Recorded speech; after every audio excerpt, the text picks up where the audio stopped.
थ्रोनेसिस investor academy के इस brand new video में आप सभी का बहुत बहुत स्वागत है। इंडियन स्टॉक मार्केट में आज भी कंप्लीट ब्लड बाथ हुआ है। सुबह देखते हैं ना तो सुबह गिरा हुआ था, लेकिन थोड़ा बहुत गिरा हुआ था। आफ्टरनून होते होते बहुत ज़्यादा गिर गया, ऑलमोस्ट सभी कुछ गिर गया। ठीक है, कल थोड़ा बहुत ऊपर गया था मार्केट, तो लगा था कि शायद थोड़ा रिस्पाइट मिलेगा, लेकिन कोई फ़र्क नहीं पड़ता है। मार्केट फिर से जैसे पिछले दिनों गिर रहा था ना, उसी तरह से गिरने लगा है। और यहाँ सबसे बड़ी बात यह है कि बाहर के अगर मार्केट्स को देखेंगे ना, तो वहाँ पे इस तरह का बिकवाली आपको देखने को नहीं मिलेगा। ज़्यादातर मार्केट्स का परफॉर्मेंस ठीक ठाक है, लेकिन इंडियन मार्केट तो मतलब ये है कि इंडिया स्पेसिफिक कोई इवेंट हुआ है जिसका इतना ज़्यादा निगेटिव असर पड़ा है। तो इसको डिटेल में जानेंगे कि एग्जैक्टली हुआ क्या है। इस टॉपिक के अलावा कुछ और भी इंपॉर्टेंट टॉपिक्स मैं इस वीडियो में कवर करने जा रहा हूँ ना, क्योंकि इंडियन स्टॉक मार्केट का तो काफ़ी समय से परफॉर्मेंस आ नहीं रहा है। गोल्ड का परफॉर्मेंस बहुत अच्छा आ रहा है, सिल्वर का बहुत अच्छा आ रहा है। बाहर जो दूसरी कंट्रीज़ के स्टॉक मार्केट्स हैं वहाँ बहुत अच्छा परफॉर्मेंस आ रहा है। तो ऑफकोर्स आप लोग का क्वेश्चन आ रहा है कि भाई सिल्वर गोल्ड में ही पूरा पैसा मैं डाल दूँ, इक्विटी में क्यों डालूँ? ठीक है, इस तरह का आ रहा है। उसके बाद एक क्वेश्चन ये भी इंटरेस्टिंग आया है कि शॉर्ट टर्म और आर्बिट्राज में फ़ंड डालने से कहीं ज़्यादा अच्छा होगा कि मैं गोल्ड और सिल्वर में ही पूरा पैसा डाल दूँ। ठीक है, और वीडियो के लास्ट में अगेन बहुत इंपॉर्टेंट पॉइंटर कि लार्ज कैप, मिड कैप और स्मॉल कैप में फ़िलहाल वैल्यूएशंस किस तरह का है, क्योंकि ये जानने से हमें ये समझने में आसानी होगी कि अगर इन्वेस्टमेंट करना है तो कहाँ पे ज़्यादा इन्वेस्टमेंट करना चाहिए और कहाँ पे हमें सावधानी बरतना है। तो सभी कुछ डिटेल में जानेंगे। इन्फॉर्मेटिव वीडियो है, पूरा देखें, अच्छी तरह से समझे। पसंद आए तो लाइक और शेयर जरूर करें। पहली बार हमारे यूट्यूब चैनल पर आ रहे हैं तो चैनल को ज़रूर सब्सक्राइब करें। सबसे पहले तो मार्केट ही देख लेते हैं कि इंडियन मार्केट में चल क्या रहा है, उसके बाद आज के टॉपिक को मैं डिटेल में कवर करूँगा। तो यहाँ पे देखिए, large cap, mid cap, small cap, micro cap बहुत ज़्यादा गिरावट। सेक्टर थीम देखेंगे, defence, pharma, auto, bank, commodities, central PSC, मतलब जहाँ भी देखेंगे। रियलिटी तो खैर बहुत ज़्यादा गिर गया है, तो इसे ही बोलते हैं कंप्लीट ब्लड बाथ। इसीलिए मैं इनफैक्ट कुछ समय से आप लोगों को लगातार बोल रहा हूँ कि हालात ख़राब हैं। थोड़ा बहुत अगर कैश रखेंगे तो बहुत अच्छा, और मैंने कैश रखा हुआ है थोड़ा, और इनफैक्ट मैं बढ़ाऊँगा। तो इस मामले में मैं वेल पोजीशन हूँ कि ठीक है भाई, गिर रहा है, थोड़ा और गिरेगा तो उसके बाद मैं धीरे धीरे अपना इन्वेस्टमेंट भी करूँगा। सो नाउ आज का मार्केट इतना ज़्यादा क्यों गिर गया? तो देखिए, आप लोग को याद होगा, इनफैक्ट काफ़ी लोगों को ना, हिंडनबर्ग शॉर्ट सेलर, उसका एक रिपोर्ट आया था। हिंडनबर्ग के रिपोर्ट में बोला गया था कि अदानी ग्रुप अपने ही स्टॉक्स का मैनिपुलेशन करता है और यहाँ पे अकाउंटिंग फ्रॉड भी हो रहा है। ठीक है, तो मोस्टली उन लोगों ने बोला था कि ना, बाहर बहुत सारी सेल कंपनीज़ हैं जो कि अदानी स्टॉक्स को बाय सेल करती हैं, जिससे कि अदानी के स्टॉक्स को बहुत ज़्यादा ऊपर ले जाया जाता है, उसके प्राइस को बहुत ज़्यादा ऊपर ले जाया जाता है। तो ये जब हुआ था इवेंट, तो आप लोग को याद होगा ना, बहुत बुरी तरह से गिरा था, पूरा स्टॉक मार्केट पे गिरा था और अदानी ग्रुप के स्टॉक्स तो बहुत ज़्यादा गिरे थे। इनफैक्ट उस समय कुछ वीक्स में ही अदानी ग्रुप का ऑलमोस्ट $100 बिलियन का जो मार्केट कैप है वो गिर गया था। तो बहुत ज़्यादा ब्लड बाथ हुआ था। तो देखिए, ये जो इवेंट है उसी से रिलेटेड है, इसीलिए मैं ये सब आपको बता रहा हूँ। तो देखिए, उस समय क्या हुआ था, नवंबर 2024 में, ठीक है, जब ये शॉर्ट सेलर का रिपोर्ट आया, उसके बाद US securities and exchange commission है और डिपार्टमेंट ऑफ जस्टिस है, ठीक है, उन लोगों ने एलिगेशन लगाया अदानी ग्रुप पे कि भाई अदानी ग्रुप ने 250 मिलियन का ब्राइब दिया है इंडियन गवर्नमेंट ऑफिशियल्स को, ताकि उन्हें सोलर एनर्जी कॉन्ट्रैक्ट मिल सके। एक्चुअली हिंडनबर्ग ने इस तरह का एलिगेशन लिया था, और उसी रिपोर्ट के आधार पे यूएस गवर्नमेंट, आप बोल सकते हैं इनडायरेक्टली, ठीक है, एसईसी और डीओजे, यूएस गवर्नमेंट काफ़ी हद तक ही कंट्रोल में है। यहाँ पे आप पूछ सकते हैं कि भाई फ्रॉड हुआ था इंडिया में, अगर दिया भी है तो इंडियन ऑफिशियल्स को दिया, यूएस को इससे क्या प्रॉब्लम है?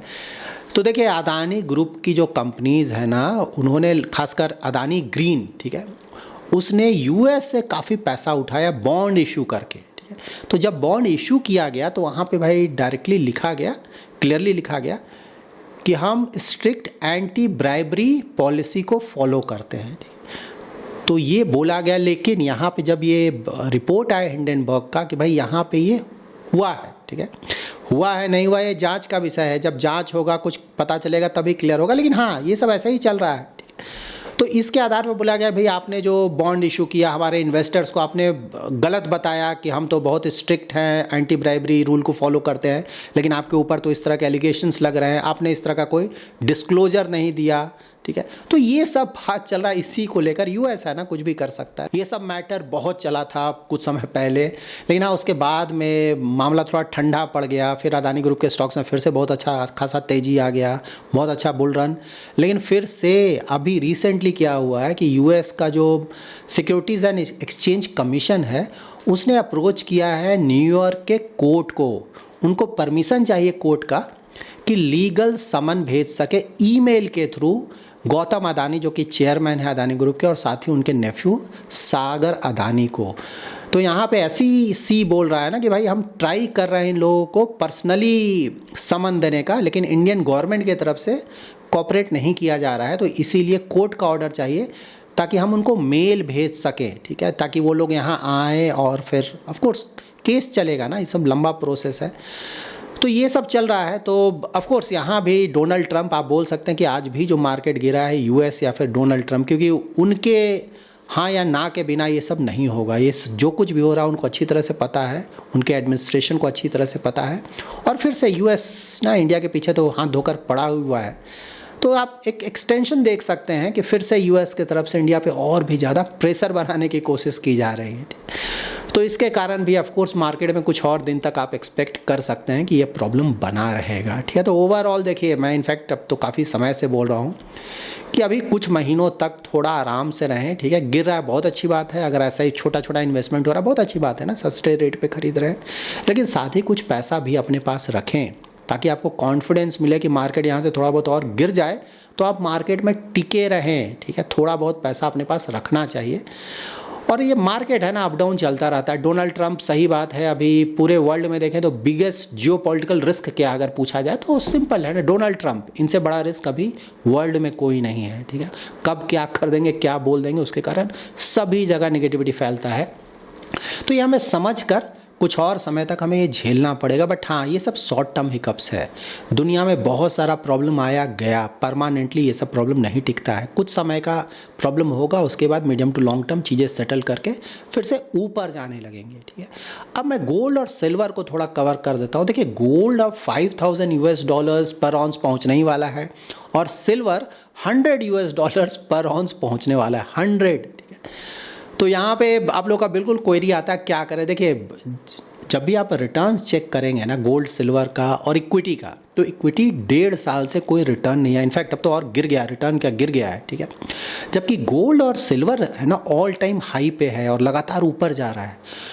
तो जब भी एक particular asset class all time high पे है और लगातार ऊपर जा रहा है और दूसरा एसेट क्लास काफ़ी गिरा हुआ है काफ़ी समय से, तो दोनों का रिटर्न कंपेयर करना सही नहीं होगा, ठीक है ना। क्योंकि जब इक्विटी भी जब वापस आ जाएगा, वहाँ रिटर्न आने लगेगा, तब आप कंपेयर करेंगे तो सही से आपको आइडिया मिलेगा। तो इस बात को समझे। वो सब बहुत ज़्यादा ऊपर जा चुका है, यहाँ से बिल्कुल सही बात है ना, और भी ज़्यादा ऊपर जा सकता है। क्यों? Donald Trump. अगेन, ये जो ऊपर जा रहा है गोल्ड और सिल्वर, उसमें एक बड़ा हिस्सा डोनाल्ड ट्रंप का है। क्योंकि ये सब जब भी जियोपॉलिटिकल इश्यूज आते हैं ना, तो वहाँ पे गोल्ड के लिए बहुत ज़्यादा फेवरेबल होता है और गोल्ड को सिल्वर भी फॉलो करता है, ठीक है। तो ये बहुत बड़ा रीज़न है। तो डोनाल्ड ट्रंप बिल्कुल, एक तो होता है कि भाई क्रिप्टो डोनाल्ड ट्रंप के कारण बहुत ज़्यादा रिटर्न्स आया था उधर। अब गोल्ड और सिल्वर में भी उनको आप क्रेडिट दे सकते हैं कि भाई उनके कारण पूरे वर्ल्ड में जो प्रॉब्लम आ रहा है, उसके कारण गोल्ड और सिल्वर में और भी ज़्यादा तेज़ी आ रहा है। नियर फ्यूचर में ऐसा लगता है कि शायद थोड़ा बहुत और ज़्यादा तेज़ी आ जाए, लेकिन रिटर्न बहुत ज़्यादा आ चुका है। तो यहाँ पे बिल्कुल मान कर चलें कि यहाँ से जो भी इन्वेस्टमेंट हो रहा है वहाँ पे रिस्क बहुत ज़्यादा है, ठीक है। तो मेंटली आपको प्रिपेयर्ड होना। यहाँ पे बहुत बड़ा इन्वेस्टमेंट करना कि शॉर्ट टर्म में बहुत ज़्यादा रिटर्न जनरेट कर लूँगा, बहुत बहुत बहुत ज़्यादा रिस्की होगा। बट हाँ, आपका पैसा है, डिसीजन आपका होगा। मेरे अनुसार तो कोई बहुत बड़ा पैसा, हाँ अगर डाइवर्सिफिकेशन के लिए थोड़ा बहुत पैसा डाला जाए लॉन्ग टर्म के लिए, वो अलग चीज़ है। लेकिन बड़ा पैसा शॉर्ट टर्म में बहुत ज़्यादा रिटर्न जनरेट करने के लिए मतलब नहीं बनता है। और यहाँ पे बिल्कुल आप शॉर्ट टर्म डेट फंड और आर्बिट्राज फंड का गोल्ड सिल्वर से कंपैरिजन नहीं करेंगे। वो ऑल टाइम हाई है, कभी भी गिर जाएगा और बहुत ज़्यादा गिरेगा, कई सालों तक ऊपर नहीं जाएगा। जबकि डेट और आर्बिट्राज फंड में इस तरह का प्रॉब्लम नहीं है। तो शॉर्ट टर्म का पार्किंग के लिए ये सब कहीं ज़्यादा अच्छा। और मैं पर्सनल जो मेरा शॉर्ट टर्म पार्किंग होता है, मैं यही करता हूँ, डेट फंड्स में थोड़ा बहुत या फिर आर्बिट्राज फंड्स में थोड़ा बहुत। जैसे मैंने बोला कैश में पैसा रखा, यही मैं रख रहा हूँ। यहाँ पे एक इंटरेस्टिंग इन्फॉर्मेशन देता हूँ ना, डोनाल्ड ट्रंप, आपको तो पता है बिजनेसमैन है, पहले से उनके पास अच्छा खासा पैसा है। लेकिन सेकेंड टर्म में अभी सिर्फ 1 साल हुआ है ना, तो प्रेसिडेंट ये जो सेकंड टर्म उन्होंने स्टार्ट किया उससे पहले और अभी 1 साल के बाद उनका अगर वेल्थ चेक करेंगे ना, डबल हो गया 1 साल में। मतलब इस तरह के रिपोर्ट्स आ रहे हैं कि भाई पूरा वेल्थ उनका डबल हो गया। और ऑफ कोर्स उनका बहुत सारा बिजनेस है तो सबका कंट्रीब्यूशन है, क्योंकि प्रेसिडेंट बन गया है तो उनको बेनिफिट मिल रहा है। लेकिन सबसे बड़ा यहाँ पे जो कंट्रीब्यूशन आ रहा है ना रिसेंट टाइम्स में, और है क्रिप्टो से बहुत ज़्यादा पैसा बना रहे हैं वो, ठीक है। तो डोनाल्ड ट्रंप तो मज़े कर रहे हैं, पूरे वर्ल्ड को प्रॉब्लम हो रहा है, लेकिन उनका वेल्थ तो बहुत तेज़ी से ऊपर जा रहा है, ठीक है।